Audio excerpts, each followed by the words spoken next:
Hello, everybody. My name is Lita Abella. Welcome to my new show, What's Your Story in the New Normal? I'm an entrepreneur, health and wellness consultant, public speaker, licensed private investigator, and former LAPD lieutenant. And in between all that, I went to law school and obtained my JD. I tell stories that inform, inspire, and influence others. Today, I'm so excited. I have a very special guest that I will be interviewing today. His name is Maurice Landrum, and we call him Mo, for those of us that are his friends. Hi, Mo. How are you today? Hi, Lita. How are you? I'm doing great. How are you doing? I'm doing fantastic. I'm so happy that you are going to be on my show today because we have a lot to talk about. I'm so excited. So let's go ahead and get started. So first, let's tell the listeners a little bit about your personal life. Like, are you married? Where are you from? Where do you live? Things like that. Absolutely. Well, yes, Lita, as you know, I'm married. I've been married for 33 years now. I have. Congratulations. Thank you. I have 3 adult children, my oldest daughter, and I have 2 younger sons. And in addition to them, I have 4 grandkids. So I have 3 boys and 1 daughter. I live in Southern California here. I'm retired now. As you know, I was in law enforcement for 34 years, and I started my career, which we'll get into, with the Los Angeles Police Department. That was in May of '83. I retired in October of 2004 for a weekend, and I was sworn in at the County of San Bernardino District Attorney's Office as a senior District Attorney Investigator. And then I retired from there December 24th of 2016. And just like you, I am a licensed private investigator in the state of California. I do a lot of pre-employment backgrounds for other law enforcement agencies. I also, in my spare time, I write books. So I've written a book that we're going to discuss here today. Great. So career-wise, started with the LAPD, and you served on the LAPD how many years? 21 and a half years. 21 and a half years. Senior District Attorney Investigator for how many years? And I did 12 and a half years there, and I retired there as a supervising District Attorney Investigator. And was there something significant about that? Absolutely. I was the first African-American to be promoted to the rank of Senior District Attorney Investigator in the San Bernardino County District Attorney's history. So that was pretty significant. Well, congratulations for breaking some glass ceilings there. That's awesome. Thank you very much. And then licensed private investigator, what's the name of your company? It's Landrum and Associates Investigative Services. Okay. And author, which we're going to get into. Let's go back just a little bit for your 21 years with the Los Angeles Police Department. Very briefly, tell us just the divisions that you've worked. Oh, absolutely. So I started, as we just spoke, in May of 1983, and actually that's at the Police Academy of Training. Once I graduated in October of that year, I was assigned to our Harbor Patrol Division. That was my first division of assignment on probation. I successfully completed probation, and then I was transferred into Pacific Division as a police officer 2. I worked that division for a while, and then I simultaneously went to West Bureau Crash for a 6-month loan. I was there working the Community Resources Against Street Hoodlum Gang Unit. I left there. I went to Southwest Division, where I just kind of anchored myself in for about 6 years there. So I worked everything you can think of under the sun at Southwest. I did. I worked patrol, specialized units. I worked dope, gangs. I worked detectives, drive-by shooting team, and that's all reflected in my book here. I left there. I went as a detective trainee initially to South Bureau Homicide, and before long I was actually promoted to detective, and I stayed there. I was assigned to 77th Division, but back then, Commander Hunt, Matthew Hunt, they kept us at South Bureau Homicide because that was the centralized location. From there, I promoted out to the rank of sergeant, and I was sent to Northeast Division. And I did 2 tours there. So I did my tour there, and then Lieutenant Robledo, who was in charge of South Bureau Homicide, asked me could I come back and work the FBI task force to be sworn in as a U.S. deputized marshal. And he was a good man, and I did it. I reverted back to detective and went back to South Bureau Homicide to work the task force there, and I worked that for a period of time. Then I reverted back out as a sergeant, supervisor. I went back to the Northeast for a second tour because I didn't get enough the first time. And after that, Which tour did we work together? Was it the first time or the second time? I was at, because I did 2 tours at Northeast. were you there when I got into my officer-involved shooting there, or no? I don't remember. There were so many shootings. I was there as a lieutenant in 1996, 97. I think 96 is yeah, because shortly there in 97, I think you had transferred out to Central or somewhere as a lieutenant. And it was during that time I was involved in my officer-involved shooting. Oh, my God. I worked there.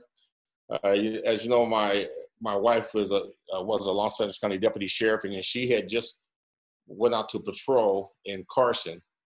And so I figured, I wanted to be kind of close to her if something happened, because I feel that even though she's with the sheriff's department, I have a skill set, and I figured that I could be there in the nick of time. So anyway, I went on loan to Harbor Division as a sergeant, and they were over TO, which means they had too many sergeants there. So I was there for a month, and then I got recruited to come to Southeast to work the gang unit. So I ended up working the crash unit with Sergeant Mo Batts, Sergeant Pete Zacconi, who's currently Deputy Chief Pete Zacconi, and myself, and we had a 24 officer crash unit. So I worked that for a while, came out of that, ended up becoming, working the complaint unit. I was the OIC of the visual complaint unit Southeast. Left that, became the patrol adjutant, stayed there for almost a year. And then I went to South Traffic, where I was promoted as a Sergeant 2, and that's where I finally retired from out of. Okay. So let's talk about your book. Your book is called Gangsters, Narcotics, Homicide, Protecting the Thin Blue Line. And I believe you have a copy of the book to show? Yes, absolutely. Here's my book right here. And it was published in May. Congratulations on your accomplishment. That's a huge accomplishment, being a published author. So my first question about the book is, what was your motivation to write this book? That's a great question. I thought to myself, my children and my grandkids have no idea what I did as a member of the Los Angeles Police Department. And after working a variety of details and assignments, I wanted my story to be told. I wanted them to find out what I did for a living, so that they would, so they would kind of have an idea. Because I never really discussed what I did as a police officer at home. At home, I was like a teddy bear, but at work, locked and loaded, game on, I was a different story. Okay, and that's so true of police officers, firefighters, first responders. Unfortunately, especially when your spouse is a non-law enforcement or first responder person, most first responders do not like to talk about what goes on at work, because a lot of times it's so disgusting and heinous and just revolting that you don't want to bring that into your home. Absolutely. So usually you try to just come home with a happy face and just talk about family issues and not anything about the workplace, which can lead to a lot of stress and anxiety in a relationship, between that first responder and the rest of the family. But I totally understand, and that's a great motivating factor to become an author and do that. Now, was it difficult to write this book, and how long did it take you? Well, to be honest, the difficult part was selecting what personal experiences I wanted to read about. I wanted the reader to learn about. And my book is based on my true life experiences at LAPD. So this book is all true. And what I did is I used my LAPD teams report to accurately document the dates of such incidents that, things that happen in different divisions. For instance, my uses of force, my officer involved shootings, transfers, promotions, different assignments and details. So I put it together accurately. I recalled names of folks, and I've had a great response from the book, because a lot of the people that are in this book have purchased it. And they also said, Mo, I don't know how you remember that. That's dead on. I mean, which is really cool. Mm-hmm. And how long did it take you to write the book? I started writing this book project in August of 2019, and I sent my manuscript to be published in late March of 2020. March of 2020. Wow, that was done quickly. Yeah, every day I would go out and sit outside on the patio or wherever I was at and just kind of get into my own world and write and look at it and write and look at it and recall things and do some research. And I just kept going and plugging away. And how is this book different? There's so many, not only cop books, but there's so many LAPD cop books out there. How is this book different than the rest? Well, Lita, what makes my book different, Gangsters, Narcotics, Homicide, Protecting a Thin Blue Line, what makes it different than the other books written by the LAPD, this is my story based on actual facts witnessed by me. So there's no fillers or no assumptions. So basically during the early 80s and throughout the 90s, we were faced with a major gang problem, PCP, a rock cocaine epidemic, and dwindling resources. And as you can remember, we were always asked and expected to do more with less resources there. And I said this in my book, I work with some of the most talented police officers on the planet Earth. I mean, I work with some outstanding folks, and we just took care of business. We did the right thing for the right reasons, and we took care of business. And along the way, you know, as you know, we experienced nepotism. You know, there was racial divide on our job, and I mean, we have to be honest with that. But we still did our job and stuff, and we knew what we knew, and the real citizens of Los Angeles really appreciated that. We didn't have all this. We had craziness, but they respected us. What is similar in today's society, in today's policing, that is similar to what we endured in the 80s and 90s in our tenure on the police department? That's a great question, Lita. You know, as I sit there and reflect, and we all watch the news, but I've been very blessed because I still have people calling me from LA all the time. People that are active, and a lot of them, they'll confide in me and talk to me about things. But when I look at when we came on back in the 80s, and I look at what's going on right now with the new millennials and the new police department, crime is still the same. The issues are still the same. What's changed is politics has entered the realm of the police department. And then we have all these different community groups, which is needed, but we have all these different community groups, and they're tugging at, you know, the city council, who is plagued currently with corruption, the mayor's office, there's no leadership there, no vision. And so it's kind of, you know, they've completely demoralized the men and women of the Los Angeles Police Department right now. You know, when you have a mayor that comes on television and says, either we change or we're going to continue to be the murderers that we are. And he's talking about a police department that provides dignitary protection for him. The city council are talking about, well, yeah, let's defund the police department. Mary Martinez, the head lady, but she has a detail sitting in her house watching her. Los Angeles police officers are protecting her.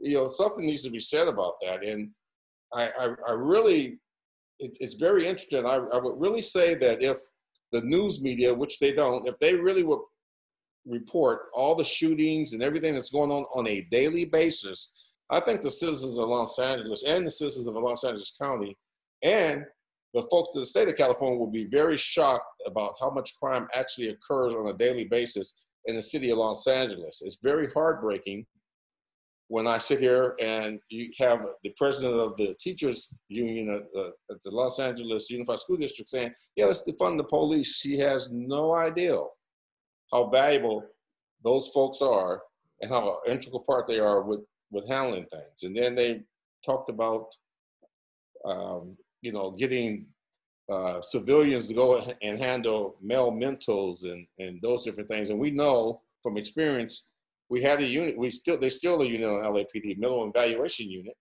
that goes out with a clinical psychologist as well as a police officer to handle those things. But those things it's a mess right now. You said, you hit the nail on the head. It's a mess right now. I know you and I both worked the riots. We both were out on the streets, really in the trenches, getting shot at, and we worked different divisions. I was at Wilshire, and you were at, where were you during the 92 riots? At the time of the riots, I was actually working South Bureau Homicide. So I had so you were the down last there word of the riots, which was a 15-year-old female that I talk about in this book. You were down in the trenches too. Yeah. So I never thought in my lifetime I would see another riots again, and I'm thanking God that I'm not a police officer right now. I don't think I could be a police officer right now with the way their hands are tied in so many instances with use of force and so forth. I know that I remember a long time ago giving a ride along to a very, very, very bleeding heart liberal reporter from a newspaper, and I can't remember the name of the newspaper. And, they hated the cops, and the cops were this, and the cops were that. Literally in 8 hours after being on a ride along and seeing how the police are treated and seeing the crime out there, this reporter did a 180 and was like, oh my God, I bowed down to you. I kissed the ground you walk on. There is no way. They could not pay me any money in the world to do what you do, what police officers do, to take all the crap that you guys take and risk your life. The person was like scared to death. I wish all citizens, all people can go on a ride along with the police officer and see what it's really like out there, because it's nothing compared to what you see in police shows and so forth. But I want to get back on track here. As far as your book is concerned, what do you want the reader to learn from this book? Well, what I want the reader to take away from my book are the complexities of police work in a large metropolitan city. Okay, when you look at LAPD today, and as I stated a few minutes ago, the same issues that we faced in 1983 are still prevalent today. And so, there's a void in effective leadership at City Hall. There's corruption. Recently, two of the members of the LA City Council were arrested, and one was convicted of corruption. The mayor, who technically controls the Board of Police Commissioners, and the chief of police, as I mentioned earlier, he has demoralized the hardworking men and women of the Los Angeles Police Department. And as I was stating to you earlier, Charter Amendment F, in my opinion, made the police department political, because what that did when that was signed, that created that there was time limit for a chief of police, and there's a time limit for the mayor. And as you know, the history with this charter amendment and the police charter, the mayor is responsible for hiring the Board of Police Commissioners. The Board of Police Commissioners are responsible for interviewing and evaluating the chief of police. So if the mayor doesn't like the chief of police or something he's doing, he goes to the Board of Police Commissioners and say, hey, listen, you need to do something. We need to remove this guy or this person or this individual. I don't like the way this is going. So it's kind of very political now. And the people who are caught in the middle are the men and women of the Los Angeles Police Department, the rank and file. Those are out handling the calls, first responders. Those are out doing investigations and the other jobs here. So they're kind of caught in the middle and their hands are tied. So I know we have all this great technology, body worn cameras, they're making up these, they have some bolo thing that you shoot out and supposed to be able to subdue a like suspect. A lasso. Yeah. I that's just, I don't know who thought of that and stuff. That's just, let's make some money, because that's retarded. But that's just my opinion and stuff. And you could just, I mean, I hear it all the time firsthand. And I'm talking about from our elite units like the Metropolitan Division, from detectives, at places, from officers, from supervisors. They're just demoralized right now. And a lot of them are just working there and they can't wait to leave. And it was never like that with us. We used to love going to work. I mean, we would be there all day, and the watch commander would say, it's time to go home, your shift is over. We're like, oh my God, we were having so much fun. Exactly. I can remember when I first came on the job, and I got a vacation, and I was bored. I was like, what? They give me a vacation for a month? I want to go back to work. You know, We loved then, it. yeah. But then as I grew older and more mature, okay, I can't wait for vacation now. But I had a great career. If I had it all to do again, I would do it the same. You know, I tell people, and it's also in my book. In kindergarten, my kindergarten teacher was Mrs. Wong. She raised her hand and she says, "Hey, what do you guys want to be when you grow up?" And I remember raising my hand, 5 years old, says, "I want to be a police officer," and that's all I ever wanted to do. And so I lived my dream, and so I just, you know, I would tell those people that are out there that it's a profession where we work hard and we don't expect anything in return. But it's a hard job, and I'm just glad that we survived it, because even during our tenure, it was very tumultuous. Okay, I have two more questions before we run out of time here. One is, what is the most shocking thing your reader will find reading your book? I think the most shocking thing that the readers will find reading my book is the time that I worked homicide. There are some very evil, calculating people on this planet. And I mentioned briefly about I was working homicide during the riots, and I had a victim, and God rest her soul, her name was Michelle Helford, and she was 15 years old. And she was brutally raped and shot and left for dead in the alley. And I remember doing that investigation, and the day that I did it, we rolled out, and this thing took a lot of twists and turns. The day that we were there, next door to me, two of my murder suspects were looking at me that day. But 60 days later, I ended up getting them. And my third murder suspect walked up.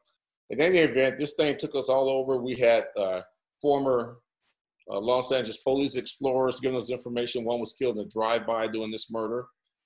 The other one was a real estate agent, and he's actually one that kind of pointed us in the right direction for somebody we had already talked to, and that's how I solved it. One of the things that really stood out in this murder is that two of my suspects had the audacity to be honorary pallbearers at the decedent's funeral. Wow. So, and that was interesting. And I'm proud to say that they're still in prison today, right now. And then my other interesting caper is I was a part of arresting a serial murderer. And this is just when DNA was just starting to come about. It hadn't really taken place yet. This guy was already good for 3 murders in South Bureau. And my victim was the 4th, Teresa Ballard. And anyway, we ended up getting this guy, and he just recently got the death penalty. So that's kind of cool. He's condemned, and his name is Michael Herbert Hughes. They can look him up. He needs to be there. Wow, very, very interesting. And the last question is, will you write another book? That's a great question. As a matter of fact, I'm writing another book right now. It's called Law Enforcement Chaos 2.0. And I'm diving a little deeper into the Charter Amendment F and politics and policing. I talk about Sir Robert Peel, who's for our generation, is the founder of the London Metropolitan Police Department, and pretty much our core values and mission statements kind of came from his 9 principles. So I talk about that, and I'll just get into some other things, and then I'll also give the reader a couple more actual capers that occurred, during my tenure, because I had so many to write. I had to kind of string myself back writing this book, because I didn't want just so much happened in my career that I was exposed to. Mm-hmm. And when will that book be finished and published? When's your anticipated date? That's going to be a while. I just kind of started that, and I'm just kind of diving through it. I would say this is July, so I would venture to say probably by year's end, I should probably be sending my manuscript to my publisher and kind of getting a feel for it there. Okay, that's great. So you like being an author? You like writing down all the things that you've been involved in? I think it was really like good therapy for me, because you kind of sit here and you're seeing what's going on. I mean, we're all seeing it. And I says, you know what? I says, that's kind of not like how it's really happening or really happened. I said, I think folks need to know, you know, the real story and kind of know the inside, just like you mentioned about the ride-alongs. I used to love doing that. I used to love taking people out that were antagonistic and hated the police. And you're right, by the end of the shift, they had a total different mind shift and a mind change. I didn't know you got, yeah, this happens every day and twice on Sundays. We go out here and we do a job. We get calls for service, especially when I was working Southeast. That was just phenomenal because, as you know, normally supervisors don't get radio calls. It was so busy in Southeast, supervisors were getting shooting calls. And there were good shooting calls. People were down. Victims were down. And it just shows you how busy it was. And they were rolling there, oh, my God, you're going into this house. Yeah, you know, this is what happens all the time. But we have a duty to respond there to bring back normalcy to the community and try to help the victims and try to find out what predator, who did it, and try to, you know, take them into custody. Right. And so also for our listeners, we're kind of talking a little bit in shop talk. So South Bureau, Southeast, for those of you who are not from Southern California, is basically South Central LA. It was called South Central LA back in the day. Now we can't say South Central LA, it's just South LA. Yeah. But in back then, it was mostly the African American community. You had some Koreans migrating into the community, and you had some Hispanics in the community. And I think as of today's date, it's still primarily the same, isn't it? Well, I think the demographics changed a lot. I think the Hispanic community is populated a lot of those areas now a lot, but you still have a contingency of blacks in the community. Most of the Koreans that are in the community are actually just business owners, so they'll own the liquor stores, you know, the laundromats, in the mom and pop stores and those kind of things. And so but you know, it's kind of like a melting pot and stuff. I think I heard rumor that they finally put some type of supermarket in Watts in Southeast. Oh my God, there was never a supermarket down in South LA. After the riots, the 65 riots, they said forget about it. In 92, they really didn't rebuild it, but I think now they've done some things, and you know, it's some regentrification that's the new buzzword there. So, and they've done that all over in the Southwest Division, which is closer to downtown Los Angeles for your viewers. I remember around SC is just amazing right now.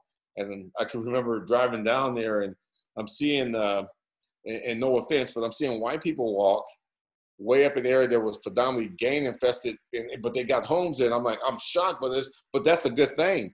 So you can see it's changed over time because that is prime real estate there, but it was just so violent there. It was just unbelievable. Yeah, I remember those days.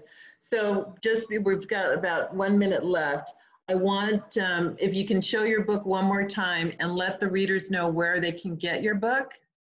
Absolutely. So my book right here, you can get this book at Amazon Books. It's also on Barnes & Nobles. And then my publisher, Book Baby. Now, right now, I can give people, if they wanted to purchase from me, I can send them a signed autographed copy of the book.